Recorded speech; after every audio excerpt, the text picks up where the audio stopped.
Y en SOS Doctor nuestra consulta ¿es importante una buena alimentación, una buena nutrición para prevenir lesiones en los niños deportistas? La alimentación adecuada en deportistas y no deportistas sabemos que es muy importante, mucho más en niños y mucho más en niños y adolescentes deportistas. Esto puede ayudarnos a prevenir lesiones también. Una alimentación saludable desde la infancia nos permite fortalecer nuestro sistema inmunológico y a raíz de la controversia del COVID-19, cuando seamos adultos, esto nos va a permitir estar verdaderamente fortalecidos. Vamos a presentar en nuestro sector de nutrición deportiva.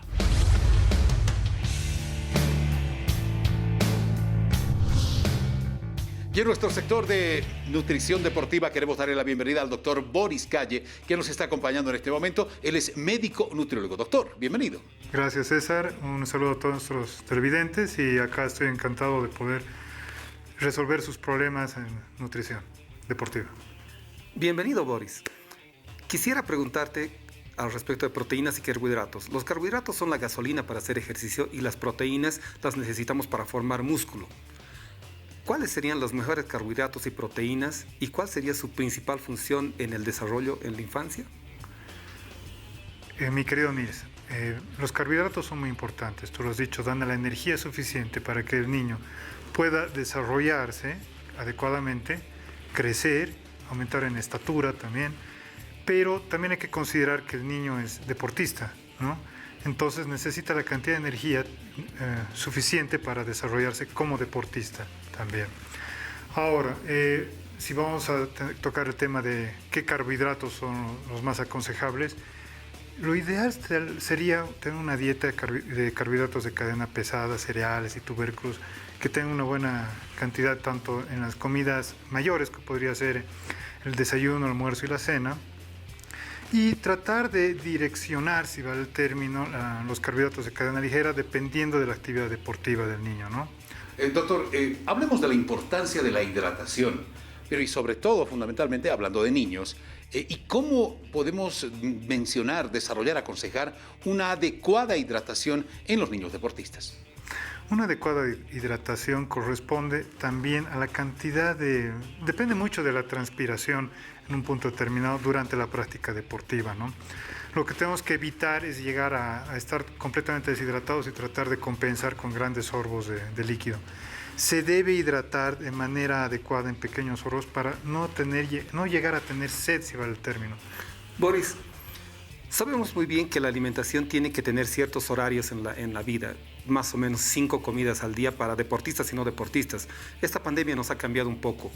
Boris, ¿cuáles serían tus recomendaciones al respecto de estos espacios, estos tiempos de alimentación y la importancia que tienen? Gracias, Niels. Esa pregunta es interesante porque hay que tratar de mantener los horarios de las 5 ingestas, ¿no? La pandemia puede que nos haya desvinculado de ciertas actividades a las cuales estábamos condicionados y bueno, también nuestros niños son afectados en este proceso. Pero si nosotros generamos un horario adecuado en los niños, les estamos generando un hábito que va a perdurar para su juventud, ¿no? Y también para cuando sean adultos mayores. Lo ideal es distribuir adecuadamente, más o menos son unas 3 horas de diferencia, un poco más entre cada ingesta, y se las tiene que definir en 5. Generar horarios acordes también a lo que vendría a determinar cuando en algún momento podamos volver a la normalidad. Y por eso es necesario tratar de perseverar y perdurar horarios adecuados, ¿no? Pero además hay que considerar, digamos, que los niños también tienen horarios del deporte. Dentro de esas 5 veces que tienen que alimentarse, tendrán que acomodarse también los horarios de entrenamientos, de prácticas, etcétera, etcétera. Pero hablando siempre de la alimentación, doctor Boris Calle, ¿qué sucede con la comida chatarra? Sobre todo en niños y jóvenes deportistas. La comida chatarra, ¿cuál es la afectación real, digamos, en un deportista, ¿no? Sobre todo en niños y jóvenes? Hay que tratar de consumir la cantidad de calorías adecuadas. Eso es cuánto. Ahora, ¿de qué provienen? También es muy importante. No podemos someter a nuestros niños a altas cargas calóricas con comida que en un momento dado consiste en un pequeño volumen. Me explico mejor. Un chocolate de este tamaño corresponde a la misma carga calórica a un volumen de arroz hervido, que es un alimento mucho más sano, con un mayor volumen, ¿no es así? Entonces, la chatarra no solamente está afectando a los hábitos adecuados de nuestros niños, sino también a que tratan de ingerir en pequeñas cantidades y cuando realmente corresponde la comida sana a un volumen mayor, no están adaptados a consumir esta cantidad. Tenemos que entender que es un niño que no solo es deportista, también está generando, estructurando tejido, tiene que crecer, tiene que desarrollarse, por lo tanto, consumir solamente 2 veces al día sería insuficiente para un niño deportista. Yo recomiendo que mantengan las 5 ingestas que corresponden y tratar de cargar lo suficiente en cada una para llegar al monto total del día.